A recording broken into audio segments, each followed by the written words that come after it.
Hi there, Domenico here. Today we talk about DaR. DaR stands for Disk Archive. We can think DaR as a little brother of well-known Unix tool tar, but DaR offers much more than tar. In fact, is a powerful, rich feature backup software and archiving tool.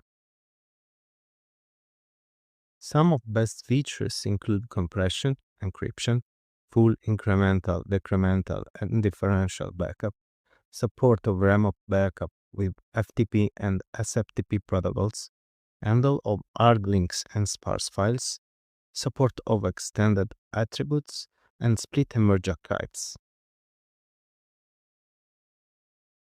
It also gives the possibility to generate MD5 or SHA-hash on the fly.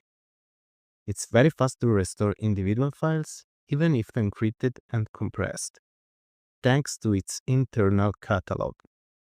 In this video, we will quickly look at the main operations we can do with DaR and its key features. Specifically, we will cover the creation of a database, the creation of a differential backup, file restoration, and some hints at more advanced functionalities. I want to specify right away that I won't delve into all the cases and options of DaR because they are countless, but I will focus on the main ones plus a few extras. And said this, let's jump in. First, we create a test folder. Let's call it simply test. And then we create a bunch of files just to have some material to work with.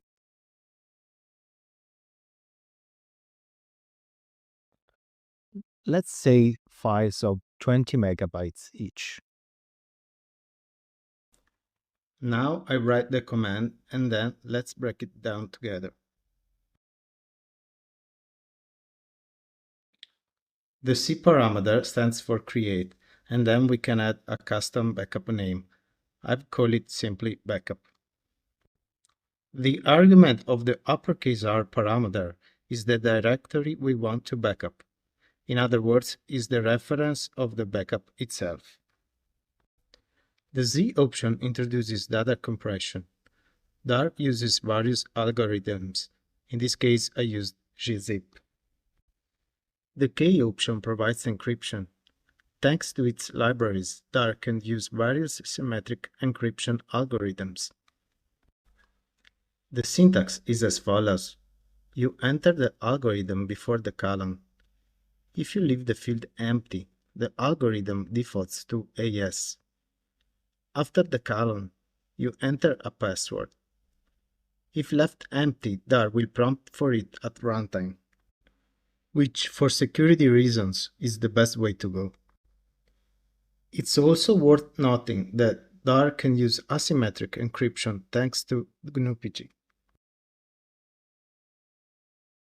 DaR can manage a plethora of other options, such as excluding and including certain files or families of files, excluding from compression,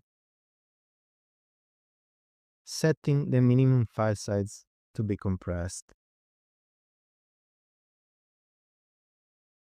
exclude directories from the backup, adding custom comments, and creating hashes for integrity checks. DaR offers algorithms like MD5, SHA-1, and SHA-512, and also on-the-fly creation of the archive catalog with the add option. But all this is very technical and goes beyond the purpose of this video. For those who want to delve deeper, they can patiently read the DaR manual. Now we run the command. I enter the password twice, and our archive is created. Let's take a look at the content with the -l parameter and get all the info. Another important operation to always do is the integrity test of the archive to check for errors. We do this with the -t parameter. Now it's time to create an incremental or differential archive. Let's add a couple of files to get started. To create an incremental archive, you always need to reference the last backup, whether it's full, differential, or incremental. To create a differential archive instead, you always need to reference the last full backup.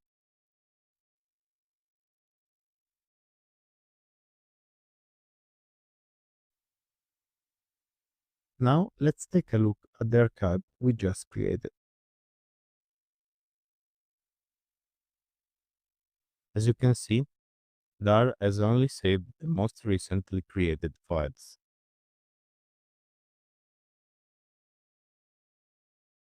Now let's simulate a restore. First, we delete the file from the test directory, and then we proceed with the restoration. I will add the -g parameter to select the single file. Otherwise, DaR will restore the whole archive, all the files inside, okay?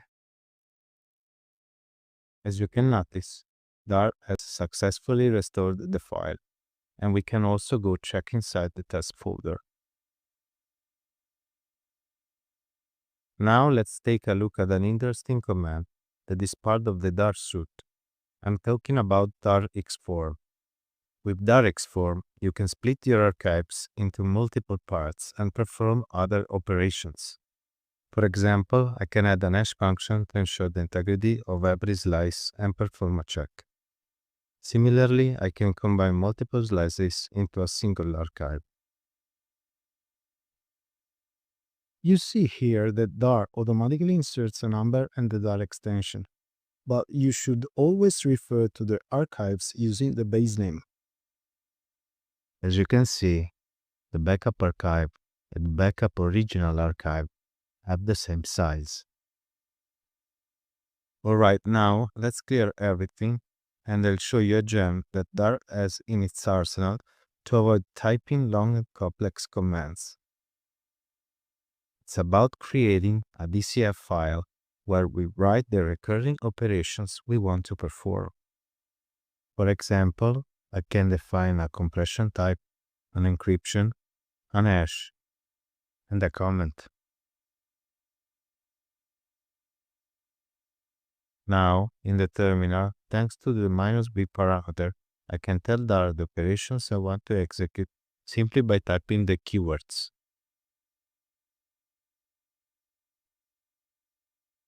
Let's look at the general summary of our archive by querying the catalog with the Q parameter. What are catalogs? Catalogs are metadata files that record information about the files and directories contained in a DaR archive. Catalogs contain information such as file names, sizes, timestamps, permissions, and directory structure. Catalogs are used for various operations. You can view the contents of an archive without extracting it, during restoration, and you can use catalogs to verify the integrity of the data. Catalogs are generally stored within the archive itself, but they can also be exported as separated files depending on the options used during the archive creation. Catalogs are crucial for backup management, as they provide a clear view of what has been saved and facilitate the restoration process in case of need. You can extract a catalog from an archive by running the command that appears on the screen. In essence, without catalogs, it would be much more difficult to manage and recover data. Finally, I would like to show you two other useful tools that DaR offers, namely DaR Merge and DaR Manager. First, let's create a couple more files and proceed to make a differential backup.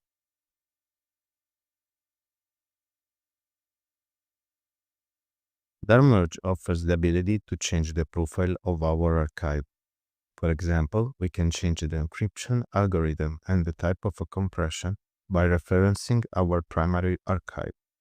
The syntax is as follows.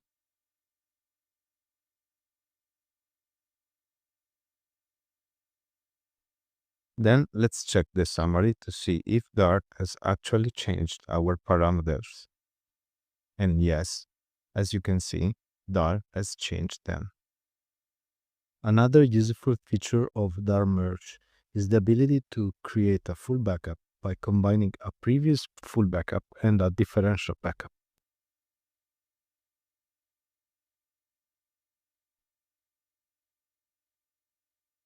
Now let's touch on DaR Manager. DaR Manager is a very useful function when it comes to restoring data. First of all, a database is created with our archives, and then DaR Manager will take care of restoring the file specified in the command.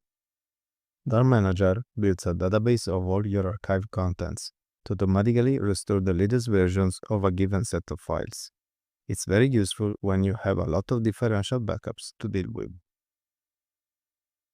Note that the suffix DMD is arbitrary and is simply the acronym for DaR Manager Database in this case.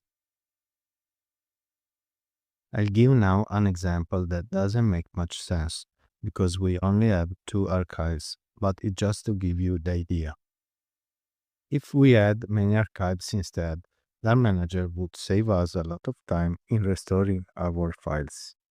As you can see, I removed the file from the test folder and then restore it simply by calling the database without really knowing in which archive the file was contained. Keep in mind that you can change the default behavior of DaR by creating a configuration file in your home directory or by editing the main configuration file. For example, we see that some types of files are already excluded from compression. Okay, in this video we learned the main functions and features of DaR.